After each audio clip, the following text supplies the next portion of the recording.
Hello and welcome to this special program. We're exploring the green cities around the world.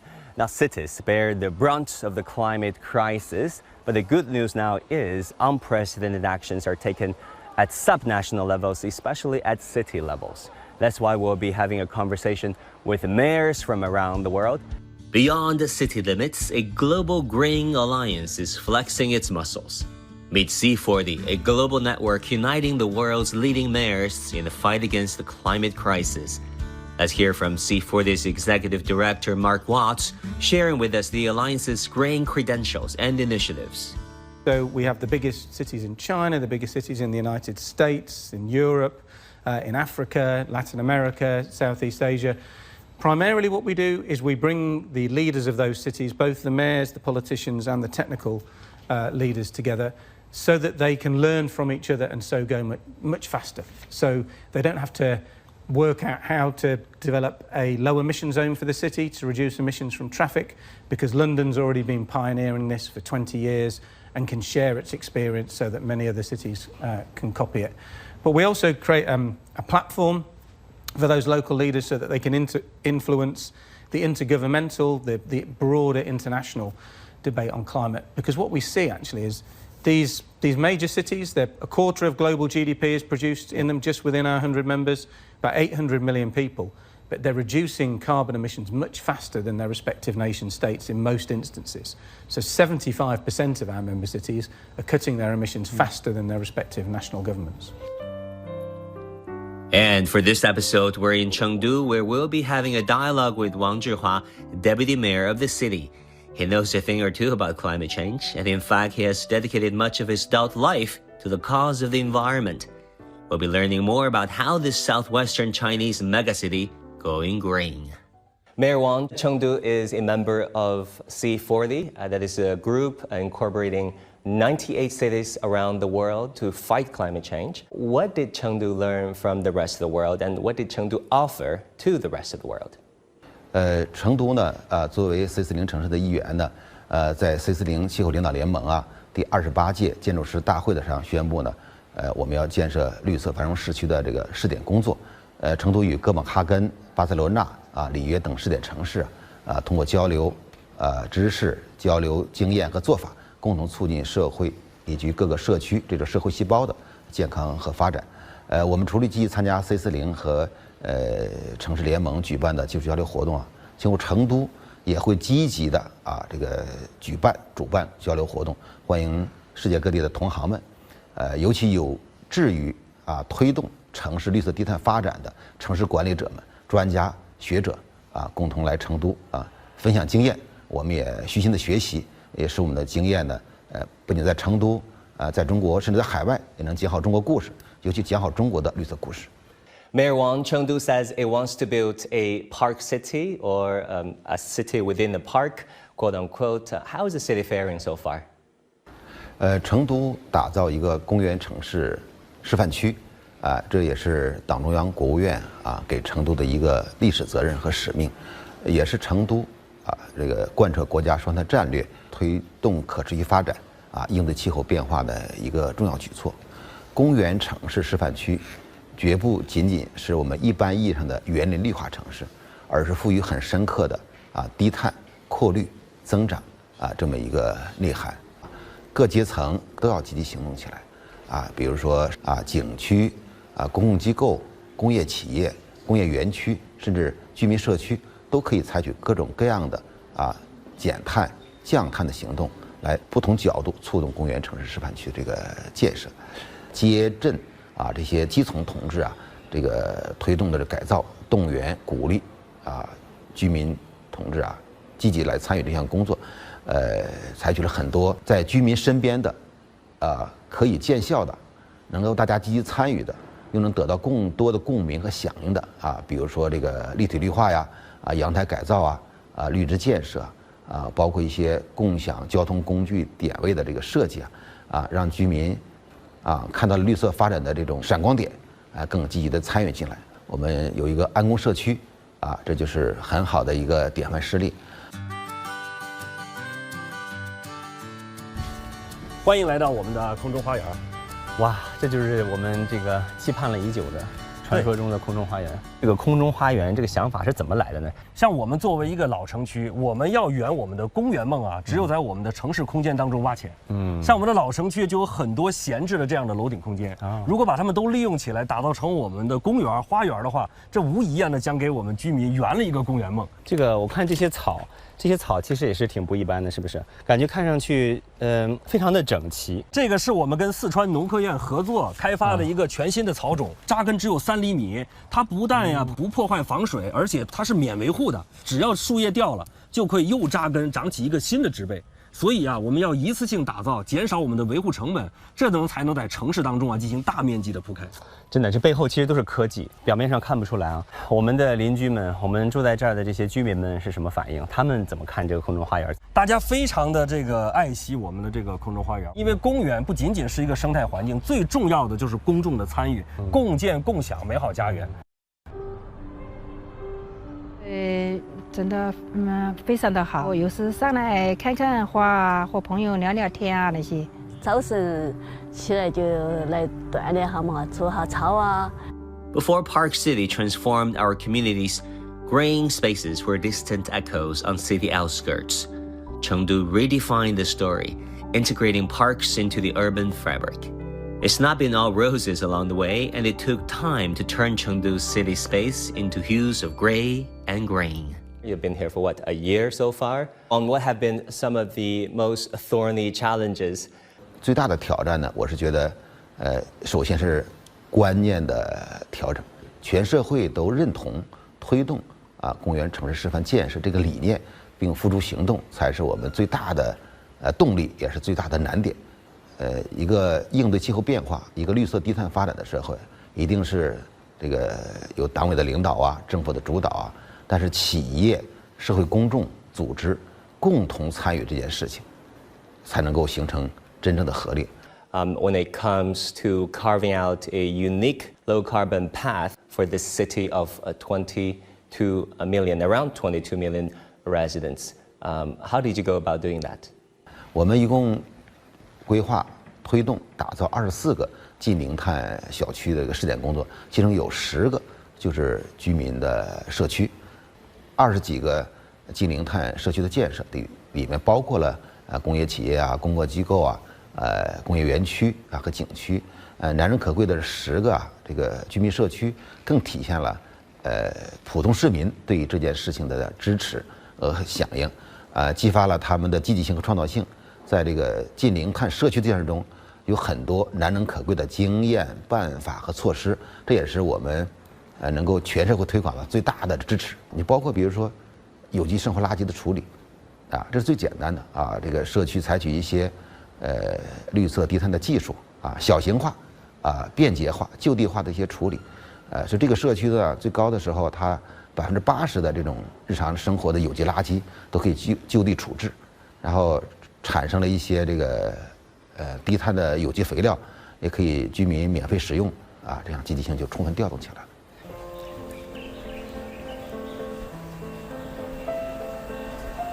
这就是我们的有机垃圾处置中心了。所以我们居民呢，首先呢会把垃圾拿到这个地方来，我们这个有秤，可以进行称重。我们这儿有专门的志愿者呢，对每一家称重呢都会进行一个登记，登记了之后呢是有积分的，可以兑换我们各种的物资，居民呢非常的喜欢。通过这个设备72个小时就可以转化成为我们的肥料，就像这样的肥料。哎，对，这个就是我们有机垃圾的这个肥料了，这个没有任何臭味的。